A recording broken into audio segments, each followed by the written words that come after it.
Good morning, everybody. Welcome to the OK Grognard Show. It is Friday, September 11th, 2020, 9:30 a.m. Central in beautiful Lake Geneva, Wisconsin.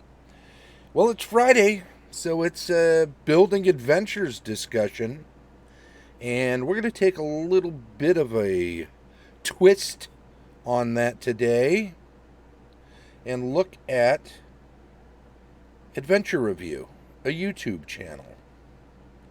So I am in a fair number of groups on Facebook devoted to gaming, including one called Fantasy OSRs. That's old school revival or renaissance.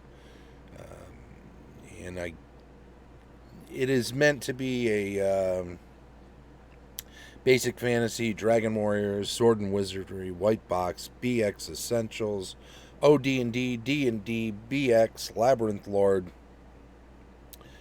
ASN, SH, etc., all things OSR and stuff. It's kind of a catch-all for any old school gaming being done today. And some people who run first edition, like myself, don't like to think of themselves as OSR people. I know my buddy Tim Connolly, who is the excellent steward of Benchley, Dale, and beyond, will tell you he is not an OSR person. But, you know, despite his protestations, he is, by default, helping promote old school gaming in this modern age. And that is reviving the game for a lot of people who walked away. It's renaissancing the game for people who came at D&D and other RPGs via other avenues to then find their way into old school style of gaming. And it is a style. It's not a specific rule set. So, you know, you can throw them all together and say all of this stuff has the same basic gaming sensibility. It's the deadliness, it's the grittiness, it's a game, and we're gonna play and have some fun. And if we fail, we fail. We'll roll up new characters. We'll keep going. We don't put a lot of padding on the sharp corners in OSR dungeons or worlds. We just play those games. And I think it's worth mentioning, too, that that OSR group, that Fantasy OSR's group, a Facebook friend of mine, Christopher Ryan Hall, happened to post in there about a YouTube channel that he's been enjoying. I'll read his post real quick. I've been enjoying this YouTube channel for the past couple of months. He mostly covers OD&D, 1974 to 1978, and has covered some rare early adventures. This is just good advice for more modern gamers looking to play something old school.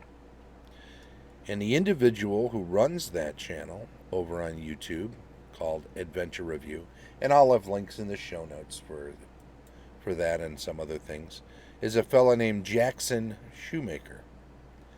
And he states his name on his videos, so you know I'm not outing anybody who's secretly a gamer or anything. He runs his own YouTube channel and states his name on his videos, so there you go. Anywho, seemingly a good guy. When I read that, I wanted to mention in that thread that about the OK Grognard show, which I did, and then I popped on over to YouTube to check that out. And what do you know? Let me see. I want to do this and this, make a couple of quick changes, and then Go over here. Boom. All right. Here we go. Do, do, do, do. All right.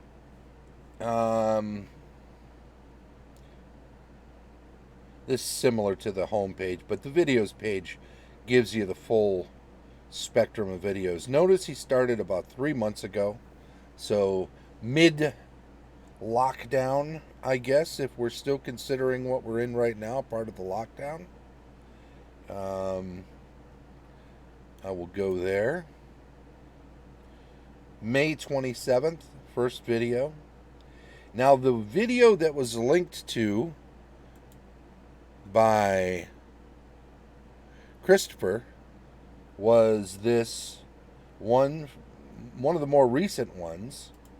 Notice this one here, second one in. He's only done one since. Was one of the more recent ones. August 20th, called 5 Tips to Survive Old School Adventures. And so I went and watched it. And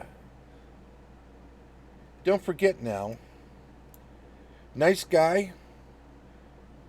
He's not that old. So I'm guessing.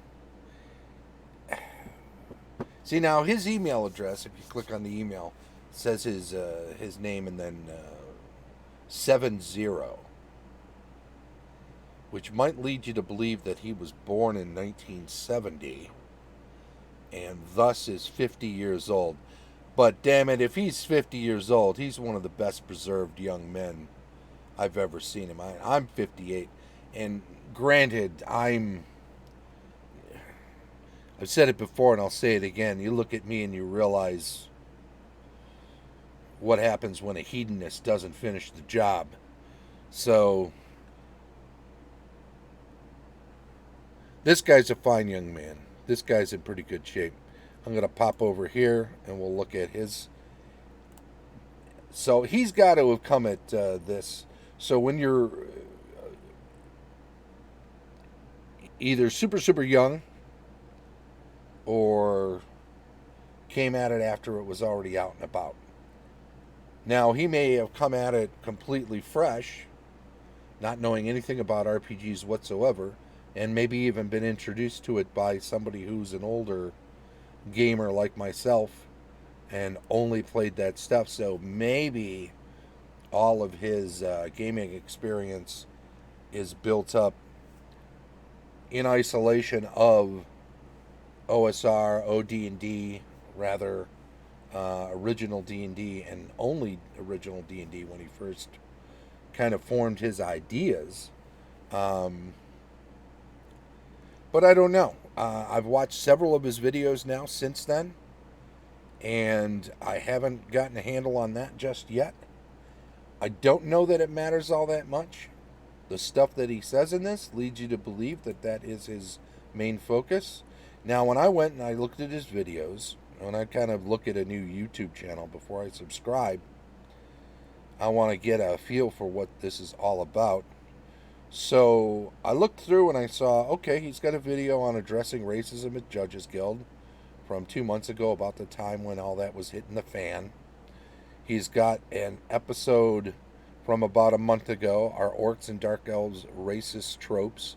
So he addresses some of the key issues that would be barriers for people who would just who are newer players, who have played modern RPGs, who look at old school gaming and might otherwise just dismiss it as something that is a product of its time and past its prime and not worth getting into because you're going to have to tiptoe through the mire of all sorts of things. But he puts this stuff in perspective, and he does a very good job. So I watched those two. First, I watched the 5 tips video. I found that the 5 tips were very good, very interesting, insightful, and meaningful, and addressed in a way that leads him to believe that he's an honest broker for old school gaming. He's not just dipping his toe in and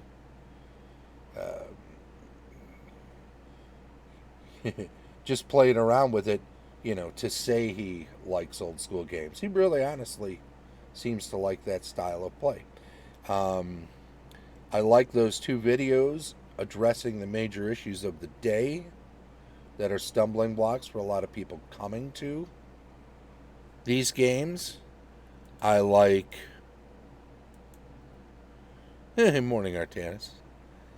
And then I looked over what else he has here. Okay, so he talks about this being 74 to 78. And he says that in a video somewhere, perhaps, because I don't see it right on here. Nevertheless, I know that Christopher mentioned that also. Let's see. I don't see it anywhere right around there. Anywho, doesn't matter. I think it's worth pointing out, though, that due to that, he's essentially saying before the DMG was published for first edition in 1979. And some of what he gets into talks about how death is final and death is at zero and so on and so forth. So he doesn't take into the can go below up to minus 10 and be unconscious and in a coma and all the stuff that first edition kind of extended the longevity of player characters through that kind of mechanic, as big a pain in the ass as it was. Carrying people back to town, waiting until they heal up naturally, and all of that stuff. Love it. It's great for my campaigns and stuff, but it was 79 onward. This is not stuff that was in original D&D. So we're talking the deadliest of deadlies here as far as old school is concerned. And then we look at the videos that are on his... here, let me zoom in on these just a bit. Maybe I can bring this up a little more. There we go. That's a little easier to see. Can only make it so big before it doesn't fit on the screen anymore. I mean, you can always go to the Adventure Review website and open it in another window if you want to do it simultaneous with me. I'm just going to talk about a few of the videos because I haven't watched them all yet. He's got, let's see, an hour, 2 hours, 3 hours, 4, 5. He's got about 4.5 to 5 hours worth of running time on his videos that he's put out over the last 3 months.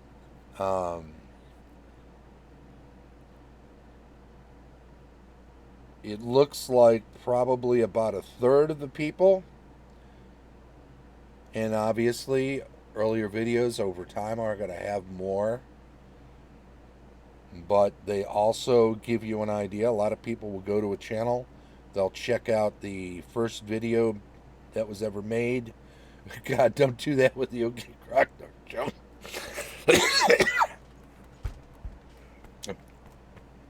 I'm killing myself. Don't do that. Don't do that with this show.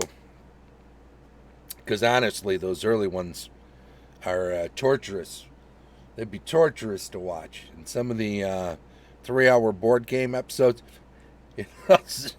unless you want to see people being destroyed. I mean, I'll leave them up. People can see them. So it goes. But they're crap. I wouldn't spend any time on them. I wouldn't watch anything older than a month, except selectively. Some of the earlier ones that were on specific subjects. Even what I do now is sloppy at best. I mean, I'm 14 minutes in, and how much have I really said about this? Well, a little bit. All right. So anyway, here we go. I started watching by watching the 5 tips video. Then I checked out these other 2 videos that are sociological. I don't want to say political because they're not political. These are not political subjects.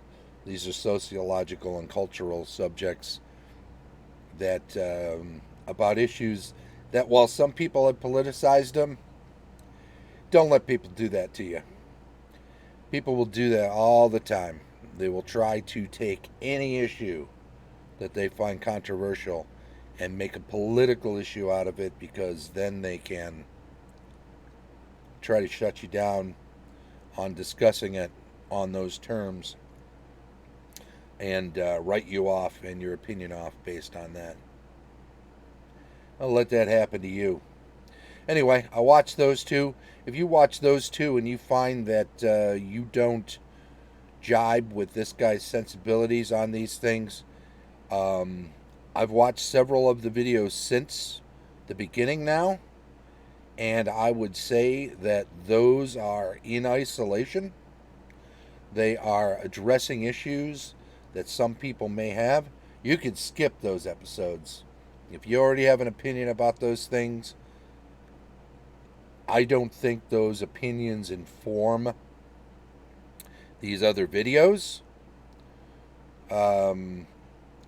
They tell you a little something about the guy who's making the videos, but I don't think these things come up in these other, not the ones I've seen so far. So those are really addressing modern problems that don't rear their head when you look at these things in isolation, like the first dungeon.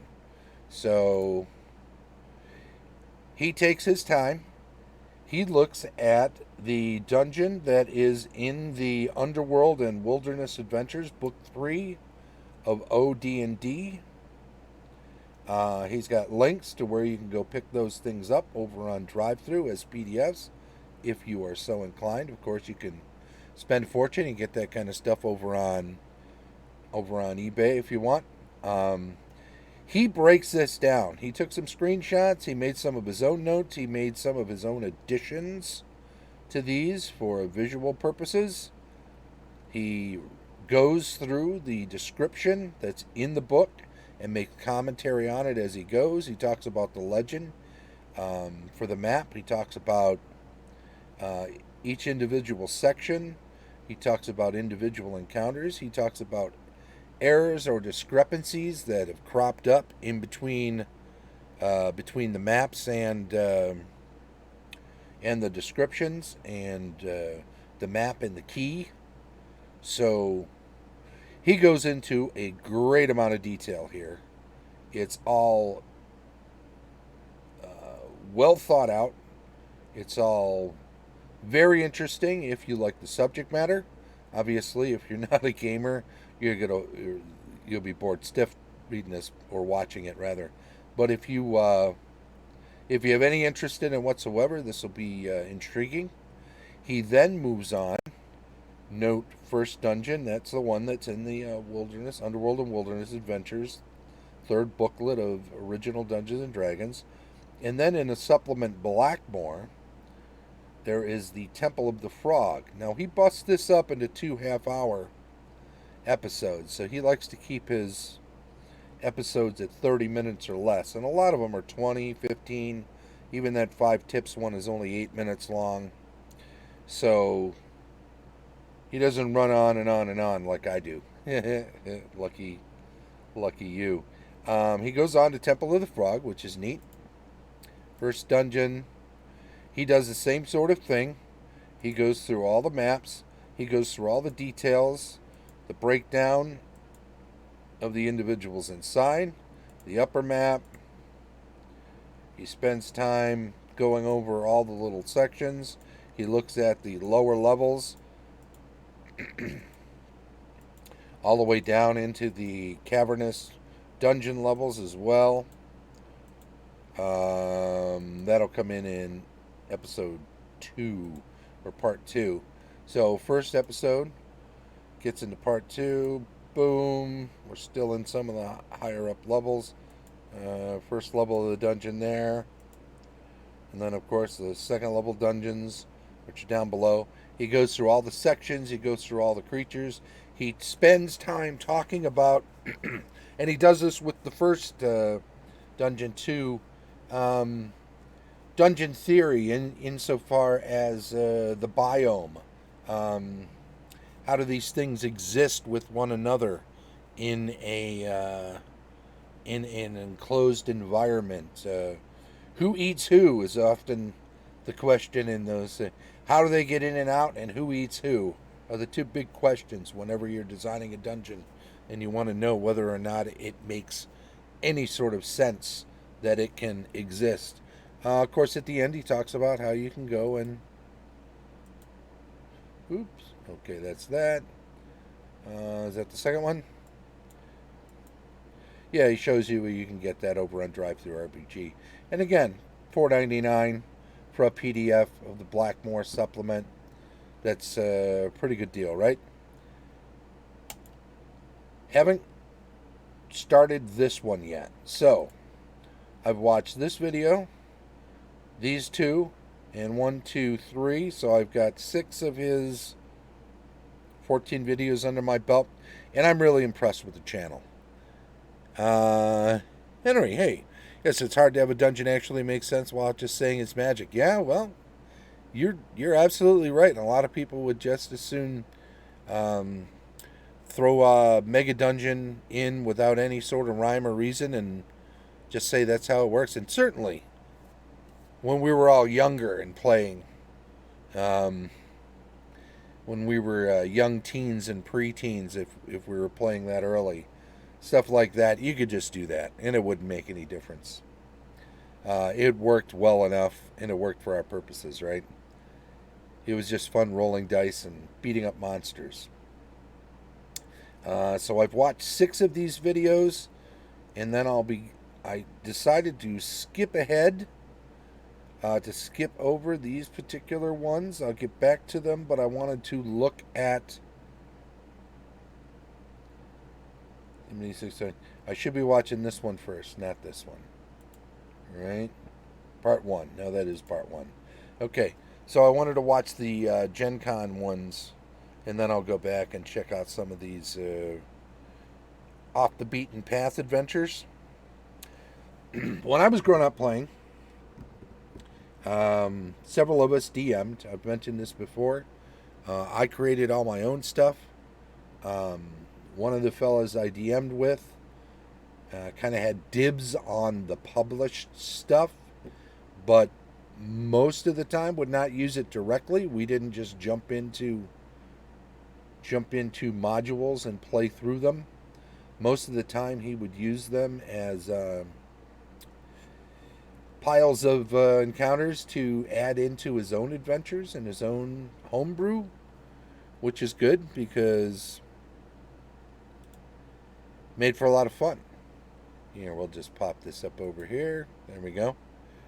And what a good time to basically have had highlight reels of all of the classic dungeons while playing through this guy's own campaign world.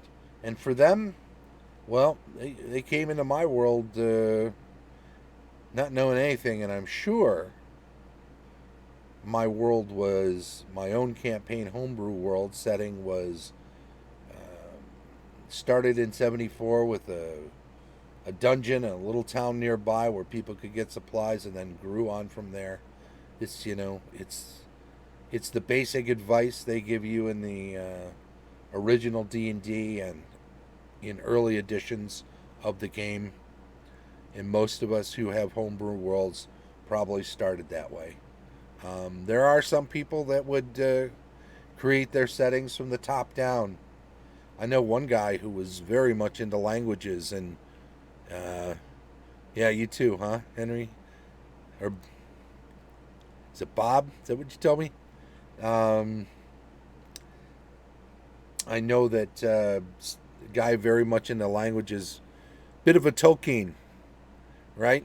So his thing was to create these languages and then kind of in a big picture sense, he knew that he was going to have a couple of elven languages and a dwarven language and all of these other things, and they were going to be in his world. Though physical locations, he hadn't decided any of that stuff when he started creating that his languages. So interesting approach, not for everyone. I certainly wouldn't have the patience to create whole languages, but that was his own specialty, and so there you go. Still a linguist. Hey there, Mike. How you doing? And this is, as I say, Building Adventures on Friday. An unusual one. I'm not just flat out creating adventures, but my advice is check out this channel, subscribe to it, this adventure review channel on YouTube. Subscribe to it, and let this guy walk you through. If you haven't played through these, or even if you have, you probably enjoy them even more if you have. But you'll enjoy them anyway. You'll enjoy his insights. You'll enjoy the detail to which he describes them. And I definitely very much recommend anybody who is an old school gamer to subscribe to this guy's channel, watch the videos, and glean from them all sorts of tips and ideas for building your own adventures. So that's how we bring it full circle. Anyway, there you are.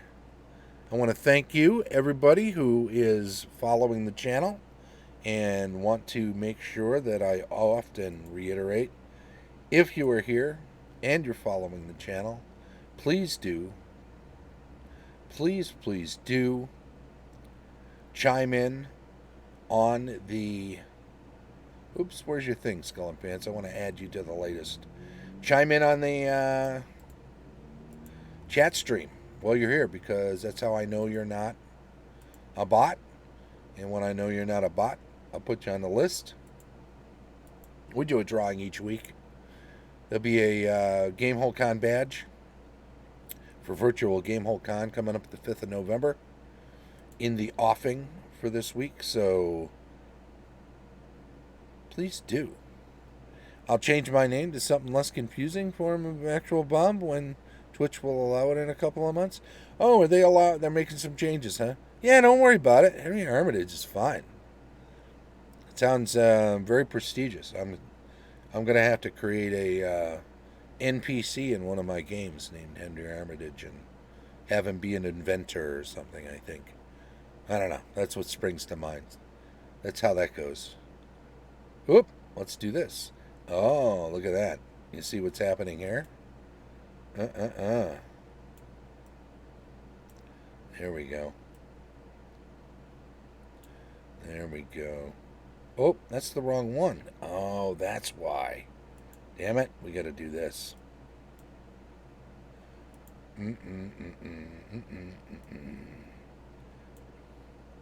Ooh, do. We'll fix this. See, I made that adjustment so that we could see the other thing. And now, there we go. Beautiful. Nice to see all the behind the scenes machinations of a great show. Anyway, if you're catching up with us on YouTube, please do subscribe to the channel over there. Give us a thumbs up on a video if you enjoy it. And by all means, make a comment if you have some constructive criticism for it. The rest of the week for us is tomorrow, right? GM reviews on Saturday. On Sunday, we'll dip into some more rules retrospective. Weekly news and announcements on Monday. Cartography and world building on Tuesday. Campaign discussion on Wednesday. GMing tips on Thursday. Then back around the horn to building adventures on Friday. I want to thank everybody for coming to the show. Share it with your friends. Let people know. Post it on your Facebook pages and in Facebook groups where you think it is something that people will enjoy We talk about so many things, and although my own primary focus here is first edition AD&D, because that's what I play, so I tend to talk about that the most.